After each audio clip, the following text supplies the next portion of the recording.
Thanks to Sana Skin Studio for supporting the No podcast. Sana is a skin studio that is shifting the relationship with your skin and your products through goal-driven facials, real guidance, and clean skincare. Stay tuned for our promo code so you can receive $25 off of your first facial at Sana Skin Studio. Welcome to the No podcast with me, Nikki Spo. Okay, light beams, this is a theme today, light beams. You are a theme, light is a theme, and my guest today, NoorJehan, is the beacon. You are listening to The No, where it's not about knowing everything, it's about coming to know ourselves. I'm your hostess, Nikki Spo, and I'm so excited for you to tune into this super inspiring conversation. While you're here, don't forget to click that subscribe button and make it count. NoorJehan Tourte is a goddess. NoorJehan, the embodiment of her name, radiates enthusiasm and a newfound appreciation for herself and her diverse background. Growing up in Southern California, she yearned for an all-American experience, often comparing herself to the girls on TV, and in doing so, she failed to embrace her own cultural and family heritage, constantly feeling less than. Approaching her 39th year, NoorJehan has embarked on a transformative journey, finally recognizing and embracing her true self.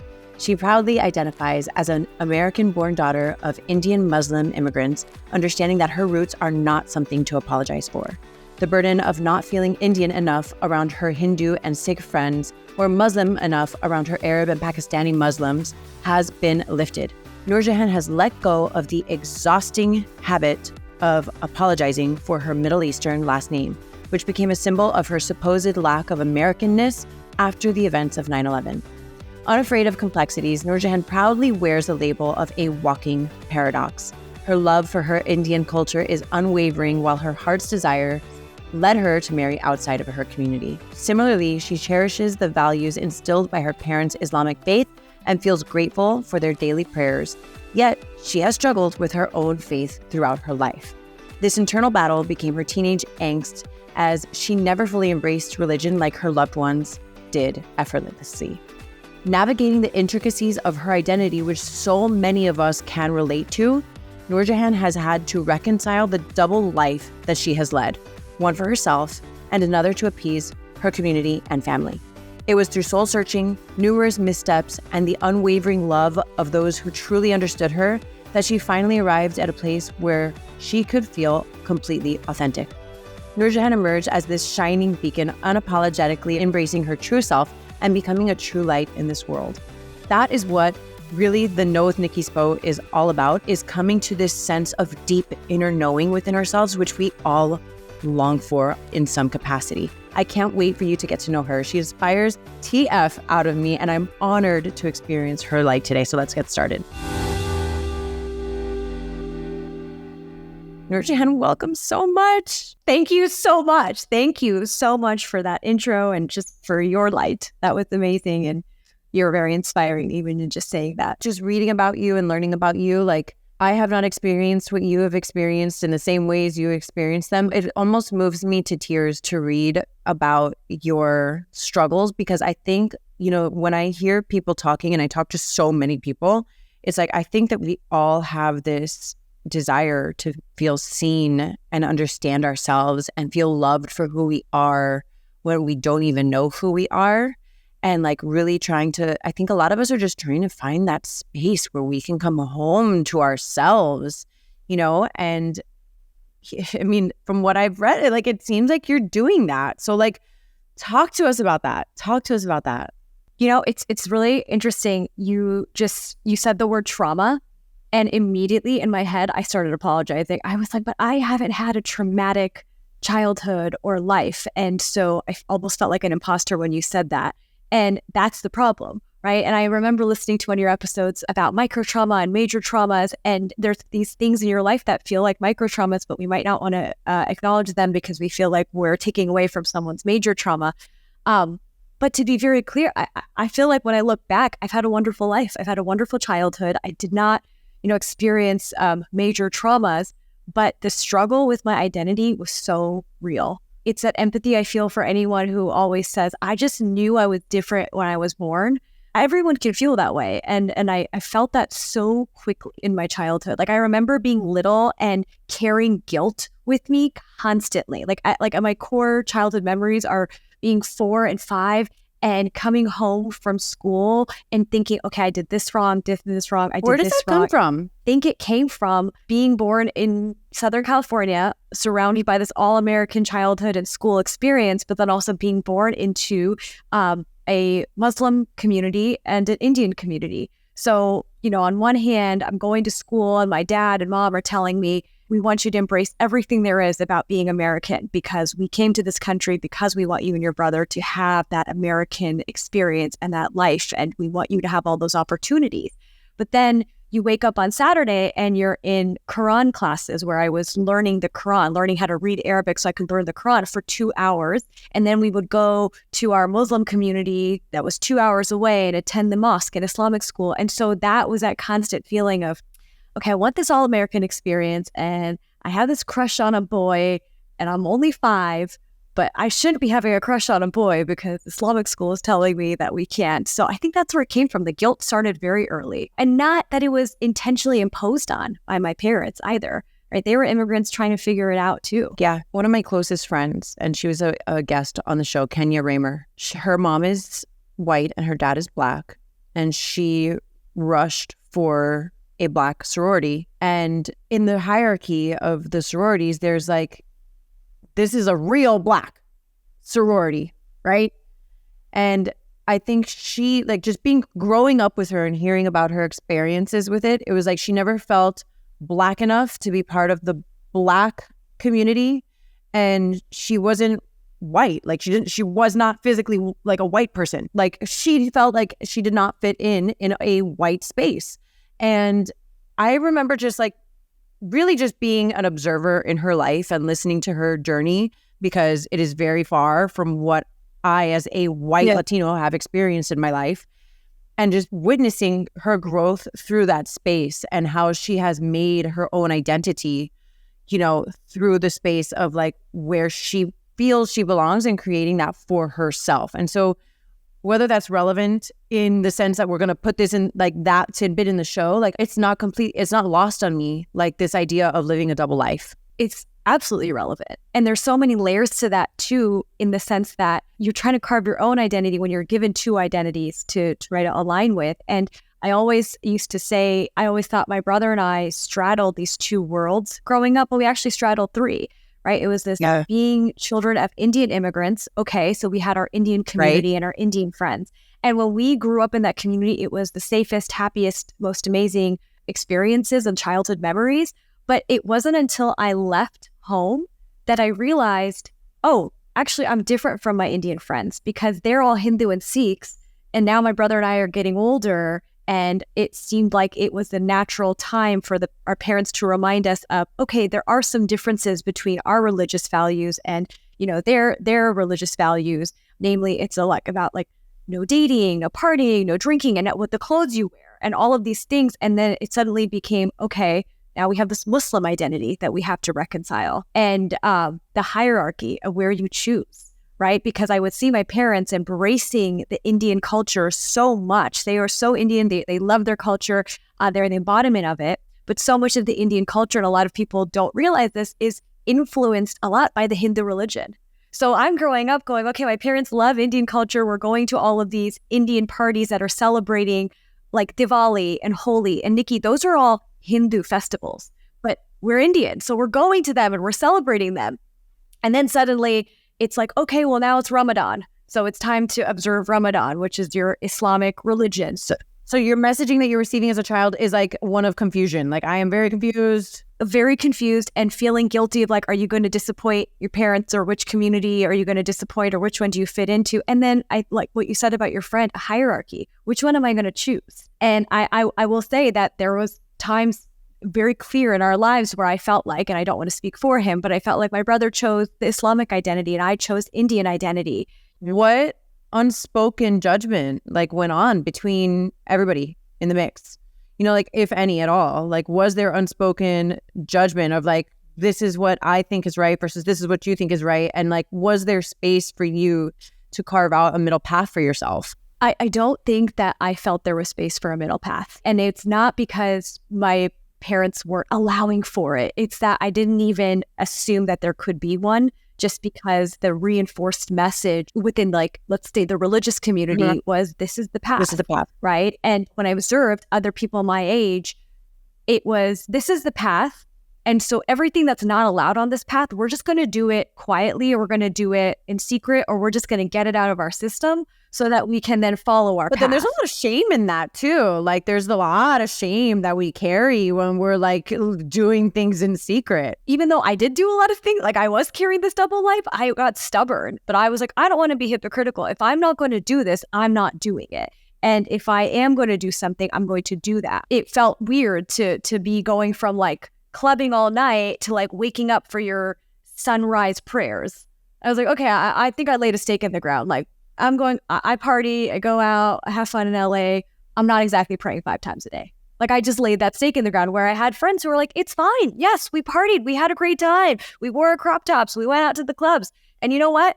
We're going to show up to prayers on Friday. And I had such a struggle with that. And they did not. And so maybe that's how they carved their middle path, but that also didn't feel right to me. And I think that's why I didn't feel like there was a path for. No, it's interesting because like not a lot of people know this about me, but my dad was raised Jehovah's Witness, and that community has its own stereotypes, right? Like the people knocking on the door and like they're gonna come and try to like bring you over to their side, whatever. Like there's a million things, but by the time I came around, my mom didn't really have a faith that she attached herself to. And my dad had kind of like let go of his Jehovah's Witness upbringing. And so my family like celebrated Christmas, but like we didn't really go to church. And I was like, what? I remember having a conversation with my dad where I was like, okay, so like what happens when you die? And he's like, they put you in the ground and the worms eat your body. And I'm thinking, that makes sense to me. Like on a logical, like physical level, that makes sense to me. But I always personally had like this really strong desire to know what happened to like my spirit and my soul and all these things. And I didn't really have access to that. But nevertheless, like not having access to it, like they were generally very like open-minded, like, oh, you have a Jewish friend, like go to Jewish camp with your Jewish friend over the summer. Yes. Like, oh, you have a Christian friend, go to Christian camp over the summer. Like, go.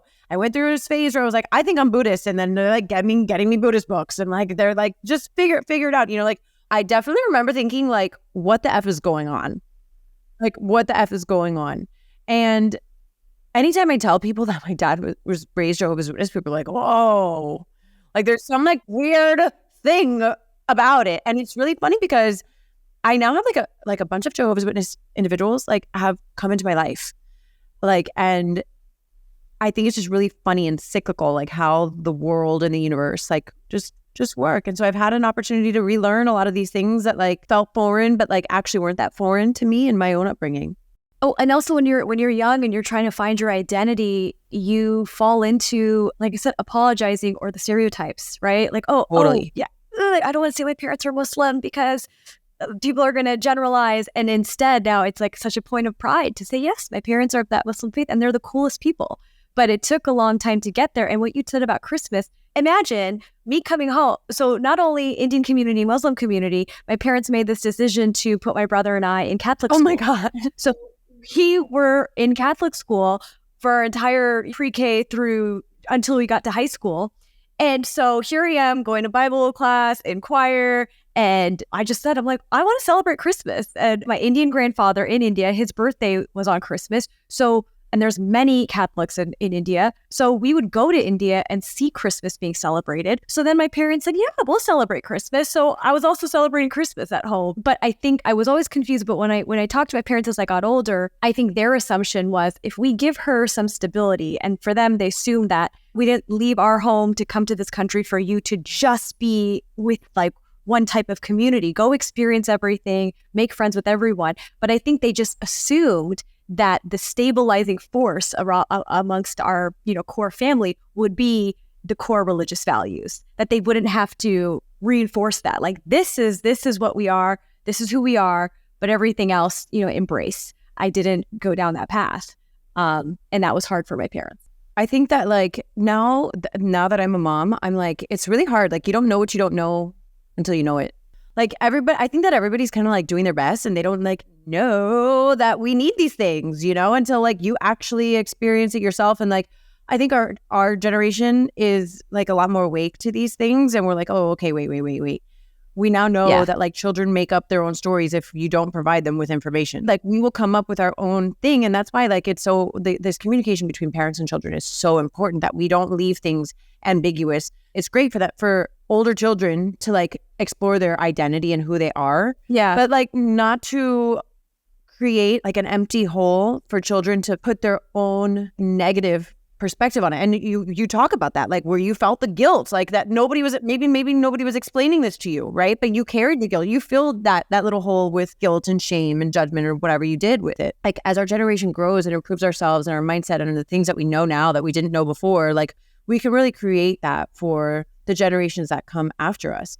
I want to know like how things were for you. We talked about it a little bit, but like specifically after 9/11. 9/11 happened right before I was leaving for college.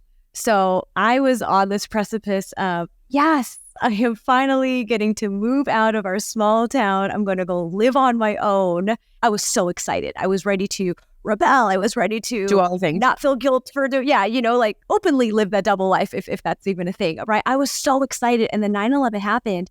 And growing up in a small town, we never experienced any kind of prejudice or bias for being Indian or being Muslim or our last name. We really did not.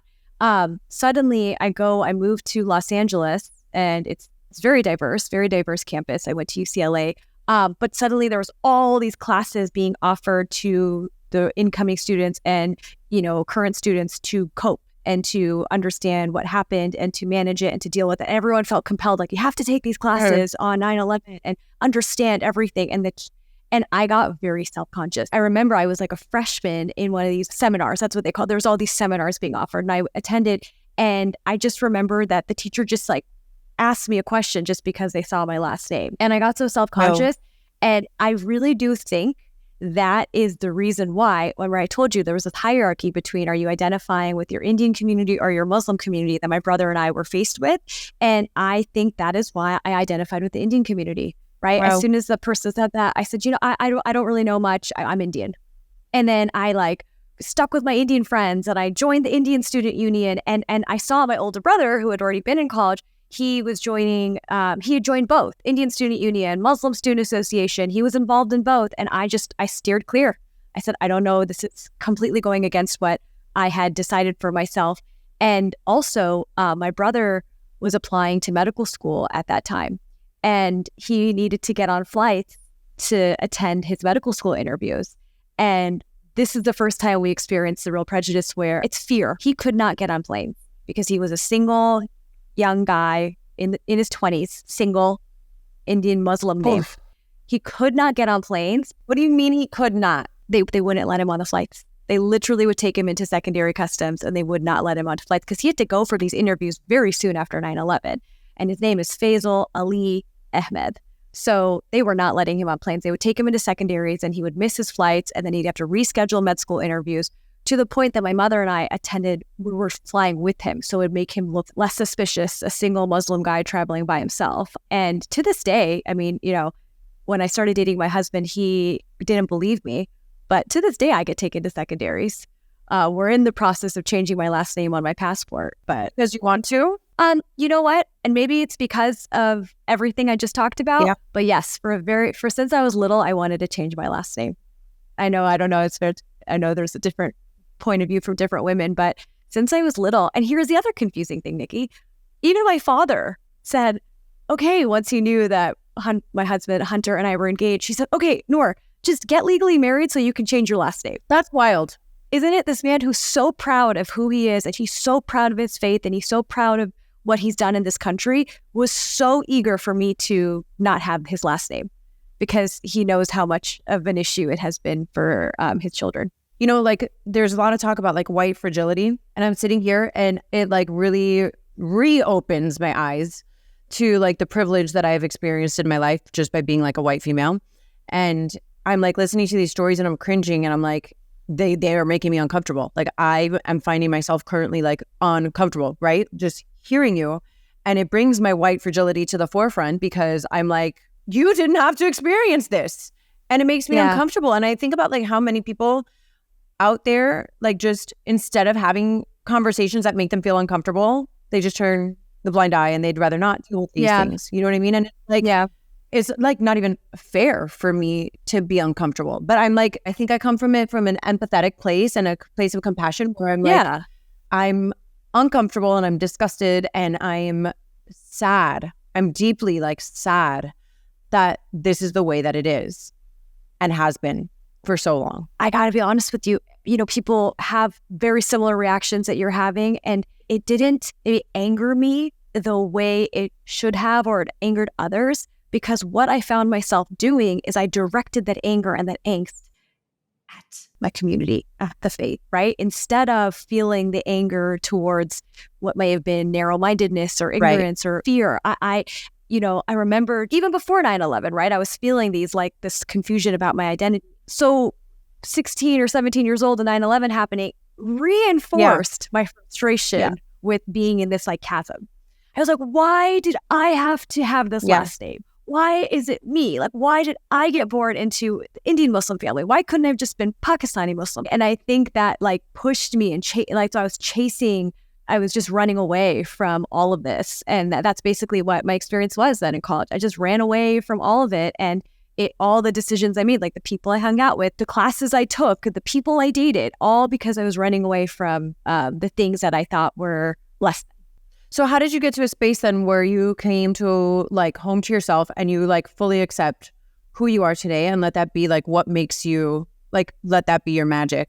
I was thinking about that and you're giving my intro. I think there wasn't just this one moment. I really do think a big turning point for me was moving across the country from my parents. They have always been supportive, even through the struggles, right? I mean, it's not always been easy. It's not always been pretty. We're glossing over that. It's been ugly at times. When I chose to move across the country, they were very supportive. And I've never asked them when I should, that I think part of them also felt like this will be healthy for both parties involved if she moves further. And when I settled in New York, I felt a sense of freedom. Because even when I had moved to LA, like my parents were still in Southern California, I still felt very surrounded by both communities, Indian, Muslim, and I still felt very like on edge. And here I came to New York and I just felt free. And I felt like, oh my gosh, I can be whoever I want to be. It's like what people experience when they go to college, but I was experiencing it in grad school. And then I started gradually realizing that who I am isn't this terribly bad person. Like I started seeing like, as I'm getting older, I mirror my parents' values. Which were values that you respected. Yes, the morals and values that they instilled in me, yes, they came from their faith, but I respected them and I was, honoring them in my own way. And, I was like, wait, I don't think I'm that bad of a person, but I think I had it in my head as a little girl that I was bad. I don't think I'm that bad of a person. Isn't that crazy? That's because I just thought I was just the worst. I was like, I am the worst, and let me just embrace it and live. And okay, but here's the crazy thing about that is like, I think a lot of people feel inherently bad. I grew up thinking I was inherently bad.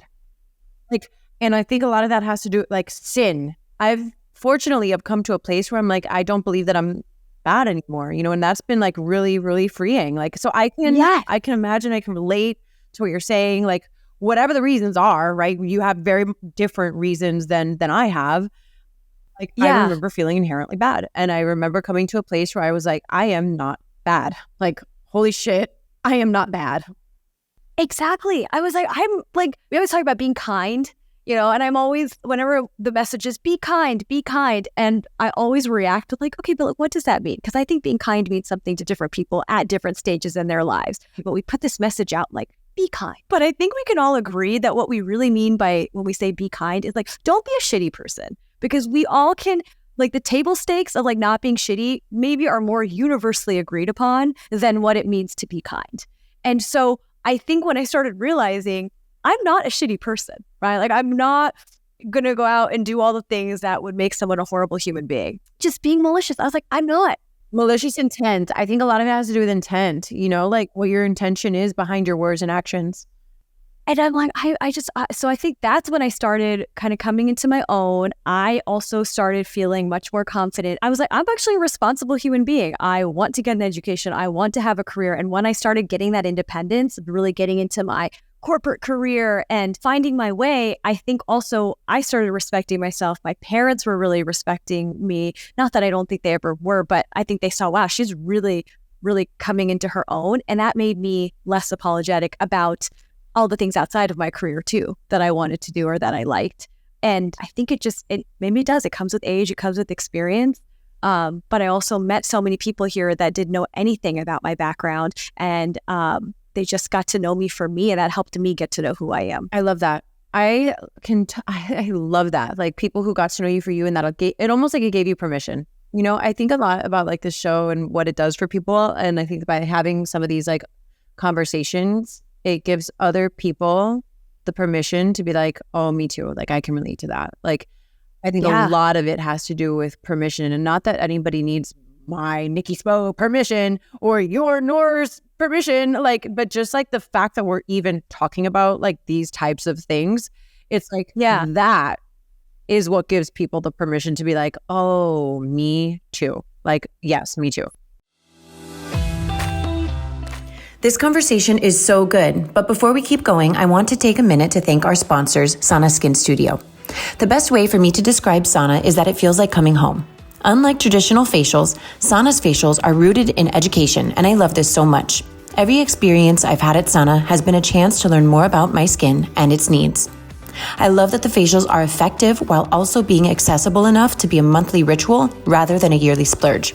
I'm honored to be able to provide our audience with a promo code. Use the code THENOGLOW for $25 off of your first facial at Sana when booking via sanaskinstudio.com. So you are a brand strategist at Area 23, but you're also like a Sports Illustrated model. So where do you want to go first with that? No, I'll go first with the Sports Illustrated. I'm aspiring, hopeful. I tried out for their search competition in 2022. So they have this basically like open casting call, and they've had it since like 2017 or 2018. And it's always been on my bucket list. And that's so cool. It was always on my bucket list, and I never did it, and I never tried out. And I did in 2022, and I can tell you about that, but I made it to semifinals. So that means I made it to like the top 40 of like the 1,500 applicants. And hey, for me, I was like, that's amazing. That's incredible. I can't believe it. And it just, it was super, super awesome experience. And it just unlocked this like passion for, I don't know, shouting from the rooftops that like, I'm really excited and proud of my identity and like the identity that I carved for myself. So let me go out and share that with the world. What brought you to that point, right? Like now this is going from an idea, from a desire, from a wish, from a like a very, like far away, possibly unattainable goal into like, okay, holy shit, I'm actually going to do this. So what was that like? It was December 2021. I am home for Christmas with my husband and my in-laws. And it was like a picture I had had in my head since I was a little girl. I knew that I was going to be my most authentic self just for me, not with an Indian man or with a Muslim man. And I'm sitting there with my in-laws and my husband. We're celebrating Christmas, which is actually one of my favorite holidays. It's my favorite. And it's the most all-American experience I'm having. My parents FaceTime us and they're so happy and they're excited to talk to my in-laws. And I looked at my husband, I said, I never thought I was going to have this because I just assumed that I was going to end up marrying outside the community, and that meant that I would have to sacrifice my family, or that I really thought that I just resigned to that. That's why I moved to New York, and I'm like, I'll make this life for myself because I don't know that I'll always have my parents and my loved ones in my life because I'm going to have to make a choice and I'm going to choose me. Having them call in that moment, I was like, oh my gosh, Noor, remember this. Remember everything about this. This is what you wanted and you have it. And so suddenly it just came up. I said, you know what? I said, I've never said this out loud to you. I said, I've always wanted to be a Sports Illustrated model. And he looked at me and he said, all right. And he's like, let's do it. And he's like, so how does one go about that? How does one go about that? That's what my husband said to me. He's like, so like, what does that entail? And I'm like, I don't know. It's like it's a search. It's an open casting. I used to always like look at it online. And I just that day I researched it. And this is when the stars align, Nikki, because my biggest thing, and you can, attest to that, I have kept my life private for the reasons of this double life. Because I just always felt like, okay, I have my parents and I are in such a good place and I love them and I respect them and I don't want to do anything that will hurt them. And I know that they've accepted me, but the community can be tough, right? So I don't want things out there in the world and that my parents will have to deal with. I just always felt that way. I kept my life private. I'm in corporate America, so everything's private. And I told them, I said, I think the last search was like on Instagram and you had to do, it's going to be too crazy. I wouldn't be able to do it. I look it up. That year, they had created an app. They created an app called Swimfluence app. And that was the first year they had decided that everyone has to apply through this closed network app. And you had to post on the app so that the editors could get to know you. And suddenly I felt free. I was like, oh my gosh. This is a public public profile.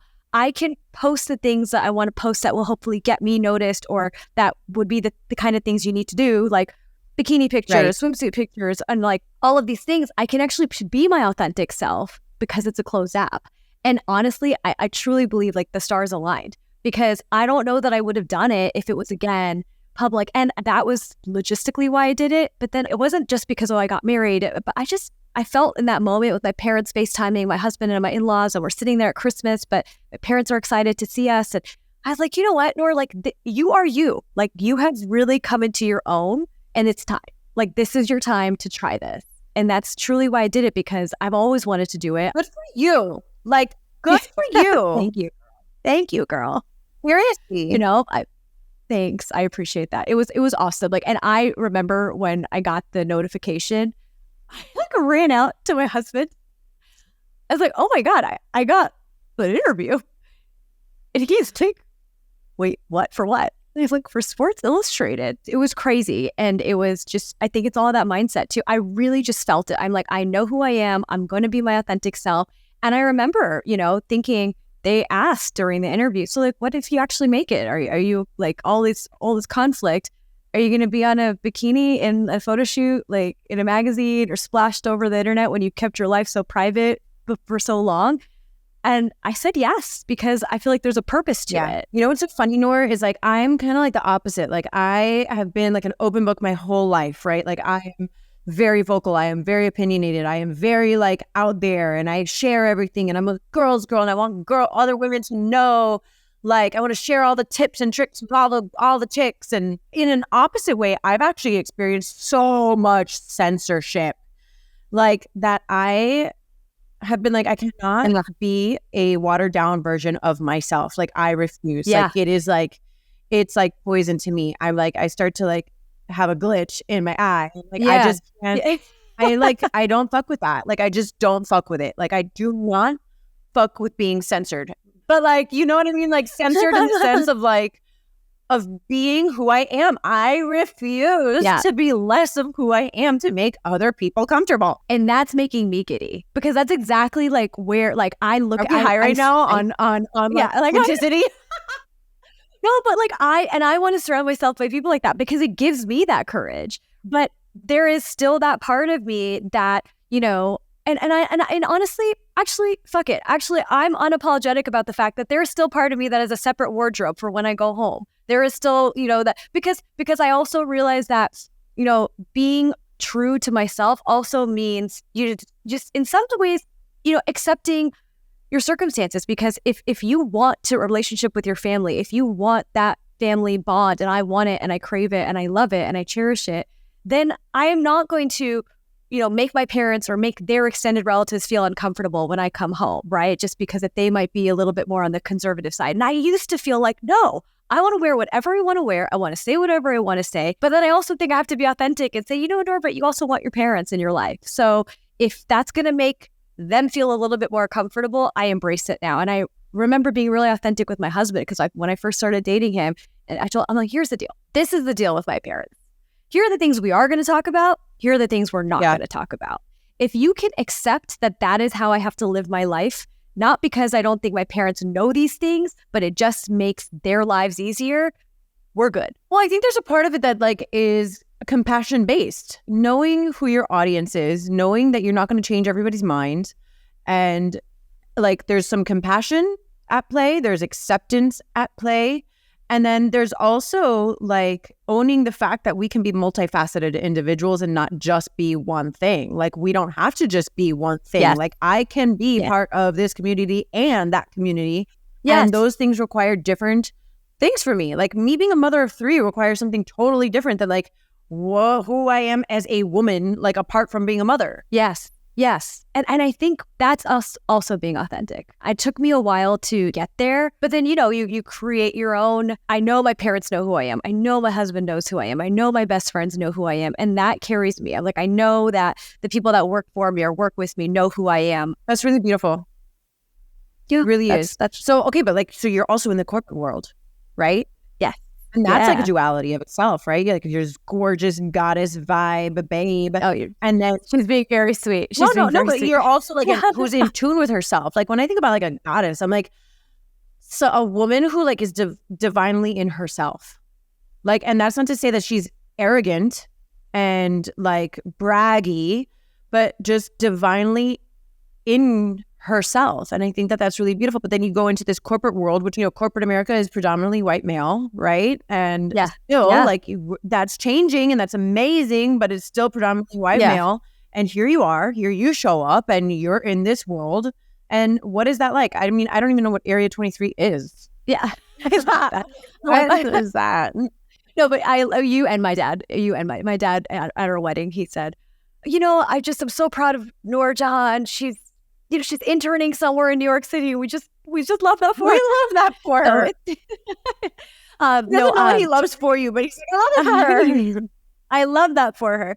So I am a brand strategist at a healthcare advertising agency. So Area 23 is a healthcare advertising agency, which means our clients are all of the pharmaceutical brands. Right. So all of the drug commercials that you see on TV with all of the side effects being right afterwards, those are our clients. So like the Pfizer's, Eli Lilly, Merck, GSK, like these are all these brands that manufacture these pharmaceutical drugs. They hire us to put out their creative campaigns, to put out all of their advertising. And that's what we do. How did you get to that space? Like, how did you get to the space that this is what you were going to do? Like you went to grad school. Okay. Yes. When I went to grad school, I got my MBA and I got an internship in marketing at Pfizer. So I stumbled upon this, marketing. I really enjoyed it. I've always been in the healthcare space career-wise. And I was there and it was great. It was very corporate. And I think a lot of it helped me find my identity because I felt really good at what I was doing. And it also felt like it was something I could talk about with my parents. I wasn't like I had to hide it or be embarrassed about it. I'm like, I'm a healthcare, pharmaceutical marketer in New York City. Like this is like a legit job, Mom. Like, go me. Then I know, but what happened is, I also felt like I'd finally, I went to grad school. I've got my MPH. I have my MBA. I'm at Pfizer. I'm working, and then the creative juices started like flowing in the sense that I also felt so content that it allowed me to realize that I want to do more. So I enrolled in night classes for screenwriting. And I've loved to write. I've loved to write since I was a little girl. And so I enrolled in screenwriting classes and I just had decided that I wanted to write a screenplay. And I had this idea since I was a little girl to write a story about my grandfather. I think because I had such contentment in my personal professional life that it allowed the room to go pursue that. And so I was writing that screenplay while I was a marketer. And then my father got sick. When my father got sick, I went back home. I took a sabbatical. I went back home and I was helping my mom and my brother. And when I was sitting there with him after his surgery and during his treatments, I thought, you know what? Am I going to go back to this world of pharmaceutical marketing that, while it was great to me, does it really inspire me? And it stopped inspiring me. My script was inspiring me. And so through that, I still knew I needed to afford my life. So I decided to go on the advertising side because there are just so many creatives that I'm around. So I'm still in corporate America. I'm still dealing with these clients, but I surround myself with people that also are artists, screenwriters, copywriters, trying to get into television. And we're all doing this work and we love it, but everyone's got these side hustles of trying to pursue their creative, dreams. So something that's really appealing to me, and it's something that I feel like I do with my show and with my life, is storytelling, right? So you, as a brand strategist, are a storyteller, essentially, right? Yeah, exactly. But here you are writing screenplays. Okay. So let's talk about storytelling. And I'm talking about like literally, but also like symbolically and like what that means in life and the impact that that carries on your life. I love this question. And it's funny. I think I talked about this during my interviews for Sports Illustrated storytelling. If you think about a movie is split into 3 acts, right? Act 1, Act 2, Act 3. And Act 1, at the end of Act 1, it's a turning point. And the story is usually going to get worse for your hero. The hero's on a journey, right? A movie script is a journey that your hero is on. At the end of Act 1, it gets worse. At the end of Act 2, it gets even worse for her. It's when she starts Act 3, that's when the turn happens. And when I think of storytelling, and I always say, I think every person deserves their Act 3. So you got to find your Act 3. You go through Act 1, it's getting bad. Act 2, you think, oh man, it's never going to get better. And then the turn happens. And when you're living in that turn, I think that is the most fulfilling place we can all live. And when we're telling our own stories, where I hope, and then I say, I don't want to reach the end of the movie. I hope there's a sequel, a trilogy. I don't want to reach the end of this journey because Act 3 is the most exciting thing to write. It's the best. It's like all the resolution, all the tensions, they're finding themselves, the realizations, the missed connections or the misunderstood conversations between mother and daughter. It all happens in Act 3 where you're really finding the aha. I feel like I'm in my Act 3. Like like there's that. I saw you. I'm like, keep your shit together, Nikki. Like, you're not fine. Like, come on. But I really truly feel like I'm in my personal Act 3 and I love that for you. Dog, it's been a long time coming. I'm just like ready to be in the Act 3. And I get it when you're saying like I'm like turning that corner for myself in my life. Yes. And I just feel you. Like, I just totally feel you on it, and fortunately, like this show is a part of it. And like, it brings me to beautiful individuals like yourself, like where we get to like have these wild conversations about all of the things. All of the things. You can see it. You can feel it when someone's in their Act 3. Because it's like watching a movie that's so good you don't want it to end. That's how good that Act 3 is. And that's what I kind of like remind myself, like we got to live life that way. I got one life. I need to experience it all. And I can't experience it all if I'm not confident in who I am and happy with who I am and I'm really comfortable with my identity. But once you've gotten that, then it's like, go do it all. Like, like you wanted to start this podcast, go start it. Right? There might be podcasters, United that will tell you that they've been doing it since they were little kids and it's so hard to do, right? We hear that all the time. Right. I heard that about the Sports Illustrated. Like there are my gosh, that have been doing this their entire lives, modeling, and that they want this dream also. So it's like you have no business being there. But I'm also like, they get their self-confidence from the experience and the years they put into it. But it takes a lot of guts and a lot of confidence in yourself to just go for it. And to just go for it. And maybe that's why I was never like a clutch athlete, because I was always happy to like I didn't always need to lead the conversation. I just wanted a seat at the table. That's how I have been about everything. And maybe other people will say, oh, you're not competitive enough. You won't be number one. But I don't want to be I want to be in all places. Like I want to try everything. You can only do that if you're willing to set aside your insecurities or that I'm not the best at everything. Yeah. I mean, like you have to be willing to get vulnerable, like, and be comfortable, like getting uncomfortable, really. I read this like post was served up to me and I found it so interesting. I went down a rabbit hole, Nikki. There was this Hungarian scientist. His name was Laszlo Polgár, and he was obsessed with geniuses. So he researched and studied like 400 geniuses. And he found that what they had in common is that they specialized. They specialized in that one thing that made them known as a genius, and that's all it took.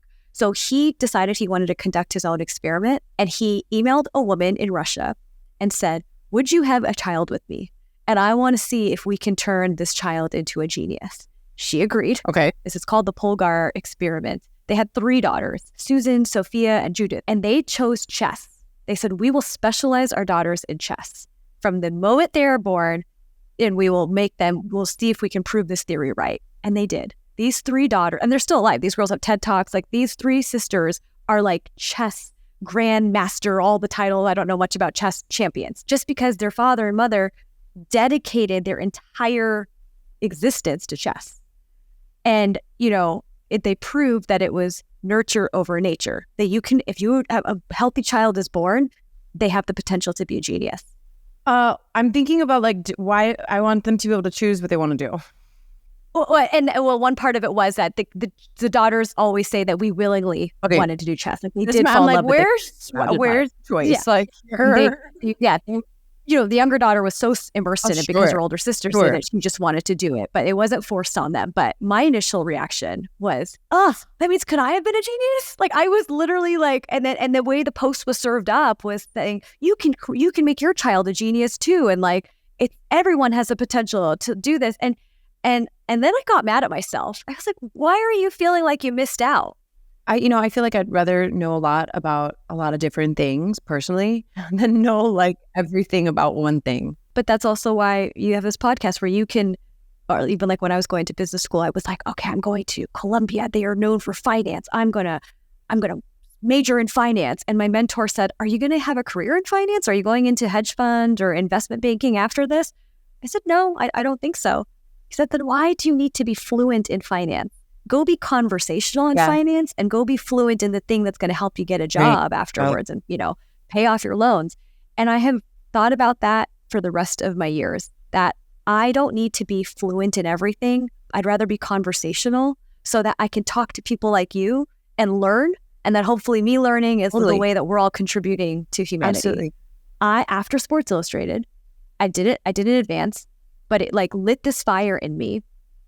Not just to like keep trying for that, but I love talking to women. I love connecting. I'm a storyteller. I love figuring out all these things that happen in my life and what that means in terms of like a story to tell other people. And I wanted to get into it. I said, how do I get the opportunity to talk more and share more and connect with people? And this has been, for me, months in the making to try to, get on podcasts and talk to wonderful women like you.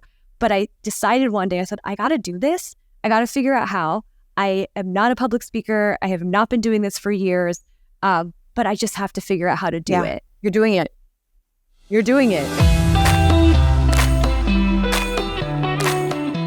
I'm so grateful. I feel like this conversation has been so powerful, Nora. You really are like such a light. You really truly are such a light. And I think that like we've covered so many things that that anybody can totally relate to and take from, and just like from our conversation, which kind of like took a bunch of different paths, like really just learn from, and just a beautiful life conversation with you. And so I'm just so grateful for you, for your light, and for your time and energy for joining me today.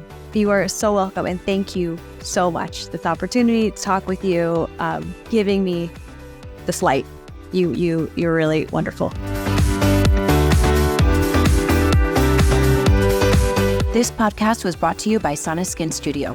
Be sure to use my code, TheNoGlow, for $25 off of your first facial at Sana when booking via sanaskinstudio.com. More than a skin studio, Sana is a movement towards healthier skin and self-love.